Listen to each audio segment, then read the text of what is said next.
नमस्कार, आप देख रहे हैं निशानी पास और मैं हूं आपके साथ। पैसा एक ऐसा जादुई शब्द है जिसे पाने की लालच ने लोगों को सलाखों तक पहुंचाया और यह लालच अब छत्तीसगढ़ लोक सेवा आयोग यानी CGPSC भर्ती घोटाले में सामने आया है। सीबीआई की जांच में सामने आया है कि कैसे आयोग के तत्कालीन अध्यक्ष टामन सिंह सोनवानी और उनके साथ जुड़े लोग जैसे आरती वासनिक, ललित गढ़वीर, जीवन किशोर ध्रुव और अन्य पैसे और रसूख के लालच में भर्ती परीक्षा के पर्चे लीक करवा रहे थे। इस घोटाले में न केवल करीबी रिश्तेदारों को उच्च पद दिलवाया गया बल्कि योग्य उम्मीदवारों की मेहनत को भी दरकिनार किया गया।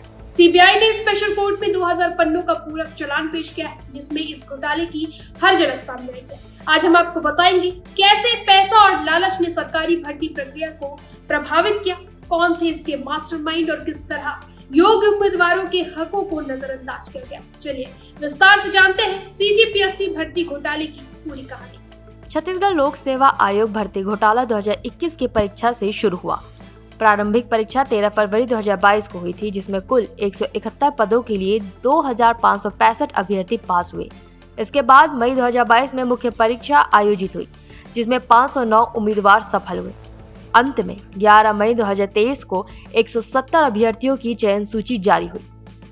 सीबीआई के अनुसार इस घोटाले का मास्टरमाइंड तत्कालीन अध्यक्ष टामन सिंह सोनवानी थे। उन्होंने अपने प्रभाव का गलत इस्तेमाल करते हुए न केवल रिश्तेदारों बल्कि प्रशासनिक अधिकारियों और नेताओं के करीबी लोगों को भी राज्य प्रशासनिक सेवा में चयनित कराया। जांच में ये भी सामने आया है कि परीक्षा से पहले ही प्रश्न पत्र सोनवानी और अन्य आरोपियों तक पहुंच जाते थे। इस तरह से भर्ती प्रक्रिया पूरी तरह से प्रभावित हुई थी। सीबीआई ने आरोपियों में टामन सिंह सोनवानी के अलावा आरती वासनिक, जीवन किशोर ध्रुव, ललित गणवीर, निशा कोसले और दीपा आडिल को शामिल किया है। टामन सिंह सोनवानी मास्टरमाइंड, पर्चा लीक करने और करीबी लोगों को पद दिलाने का मुख्य जिम्मेदार। परीक्षा नियंत्रक, जिन्होंने प्रीलिम्स और मेंस के पर्चे खोलकर कॉपी कराई। ललित गणवीर, उप नियंत्रक, जिन्होंने पर्चा अन्य लोगों तक पहुंचाया। श्रीवन गोयल और परिवार, परीक्षा के लाभार्थियों में शामिल, जिन्होंने डिप्टी कलेक्टर पद प्राप्त किया। सीबीआई के मुताबिक टामन ने घर पर साहिल, नितेश और उनकी पत्नी को परीक्षा के पर्चे दिए। आरती और ललित ने पर्चा कॉपी करवाया और अन्य अभ्यर्थियों तक पहुंचाया। यह पूरी प्रक्रिया सुनियोजित और प्लानिंग के साथ हुई। पर्चा लीक का तरीका। पर्चे छापने का ठेका कोलकाता की कंपनी एकेडी प्रिंट्स प्राइवेट लिमिटेड को दिया गया था। प्रीलिम्स के लिए 100 सामान्य अध्ययन और छत्तीसगढ़ संबंधित प्रश्न तैयार किए गए। आरती वासनिक ने प्रिंटिंग कंपनी के मालिक को बुलाया और पर्चे खोलकर कॉपी करवा ली। फिर लिफाफे को सील कर वापस प्रिंटिंग के लिए भेज दिया गया। इस तरह से परीक्षा के सभी सेट लीक हो गए। 2021 की प्री और मेंस दोनों परीक्षाओं में यह लीक प्रक्रिया हुई थी। घोटाले का असर भर्ती प्रक्रिया पर साफ दिखा।